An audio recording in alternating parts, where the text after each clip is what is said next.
at this juncture, I'm going to welcome and introduce Ruth to wrap us up.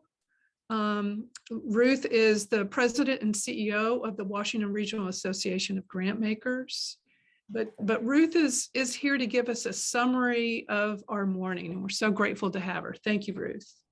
Absolutely. Hi, Amy. Thank you all so much. My name is Ruth LaToison Ifill. And as Amy mentioned, I'm the new president and CEO of the Washington Regional Association of Grantmakers. I was so engaged in the conversation that Leanne was sharing about her perspective of being taught half of our history, right? Like, there's something to be said about the fact that, like, we know so much about American history, but there are still marginalized and underrepresented groups that their history is not represented in the ways in which we talk about our history, right? Like, I'm from Texas. And so what I know about San Antonio and the Alamo is completely different from the indigenous as well as the Mexican understanding of what took place at the Alamo, right? And so as a Texan, right, I am taught that, like, the Alamo was ours, and we defended and protected our fort. But it actually didn't belong to us. We took it over. We colonized that joint, right? And we made it our own. And then we teach it to our students in such a way that allows us to believe that the things that we have protected and defended were always ours, right? And so that's a tough place to be in, especially when you love being an American. On both of my family's sides, my in-laws, as well as my family, they're all veterans. They've all served in the military for one reason or the other. And just like Mauricio, my family actually spent a tour in Japan, in Yokosuka, and my second child was born there. So it is not that people who are marginalized in our communities are not participating in the things that we say we care about as a country, but it is that their stories are not represented. And I think that Leanne did a great job of, like, kind of sharing that perspective. One of the things that I've learned in my time at RAG is that, like, there has to be space for us to have these, like, philosophical discourses, right?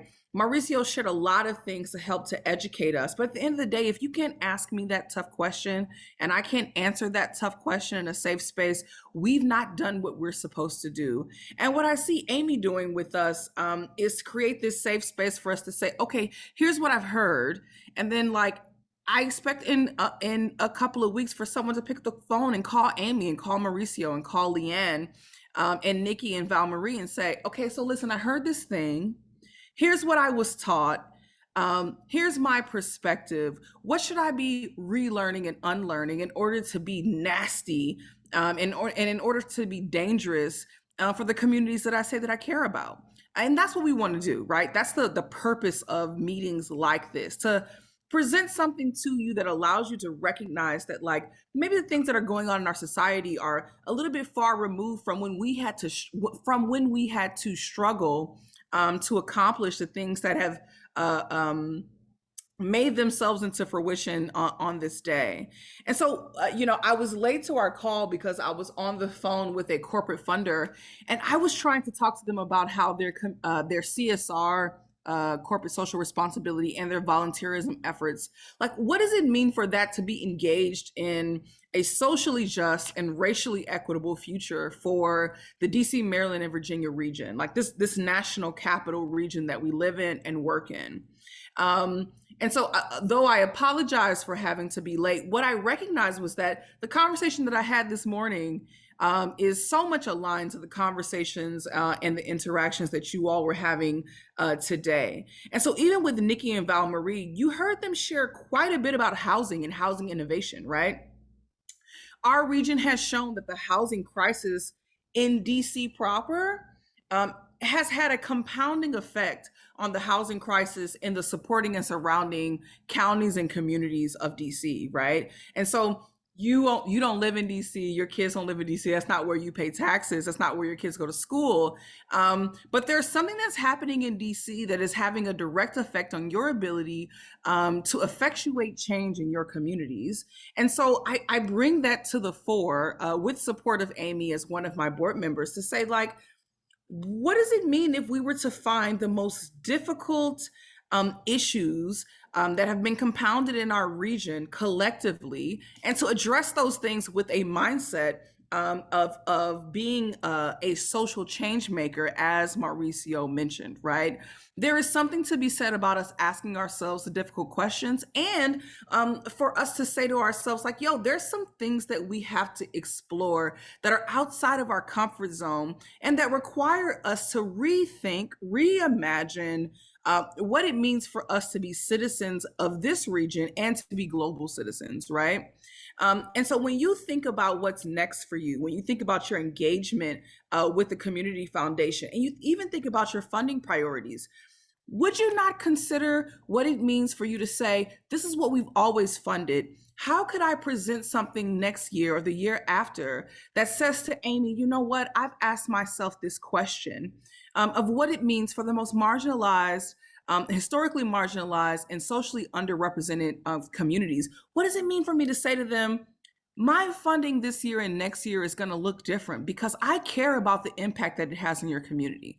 Maybe you don't feel comfortable doing what Mauricio said, which was going up to the other parent and saying, hey, yo, why are you cussing? Hey, it is not meaningful for you to demonstrate your power in this way in a space with children where all they need to do is to learn some skills that allows them to be team builders, and allows them to work on success collectively, right? You can ask that question and then ask that question of yourself. What does it mean for you to be a team builder? What does it mean for you to look at not just your situation and the things that you cared about and your parents cared about and your grandparents and your great grandparents cared about? What is it for you to say that I live here? I live in a community where the native people who were from this region are no longer represented here. And now there are communities that are more significantly marginalized and underrepresented in places of power, right? And when I say in places of power, I'm talking about government. I'm talking about who has the wealth to say, I have a fund at Amy's Community Foundation, right? In Loudoun and Fauquier counties. And I have the ability to determine what happens for my community and what's next, right? And when you ask yourself those questions and you look around and everybody looks like you and everybody sounds like you and everybody went to the schools that you went to or that you approve of, then you're having a different conversation with yourself when you start to analyze that. So one of the things that I'm excited about is that I believe that art has the ability to depict our life. And during my time here and our time together, we have had a visual artist who has been listening to our conversations, tracking the questions that you have been asking throughout this entire time, and developing like this visual art that will remind you of the commitments that you're making, as well as remind you why you're at the Community Foundation of Loudoun and Fauquier counties. You're here because you want to make impactful change. You're here because you believe in Amy's leadership, and you're here because you believe that your investments, the work that you have done over time, has developed investments that can make a significant change in the lives of people who have not had the opportunities that you have had. Ashanti is showing it now. Do you all see Ashanti? We Maybe do. you don't see her We because I'm do. talking. We Okay, do see great. it. Yep. Yep. Yeah, absolutely. Ruth, thank you so much for that summary wrap up. I want to thank Ashanti again. She's going to send us the art that she has created throughout the day. We will be sending that to you. We're sending any number of things to you. But I also want to give a significant shout out to the full team here at the Community Foundation, Joe Scott, Carol Moore, and Nicole Acosta for working behind the scenes. And Ashanti, it's so great to see you on screen. Thank you. Thank you for showing the art of your face as well as the art of your heart and mind. So we appreciate that. This concludes our day. We thank you. Thank you all so very much.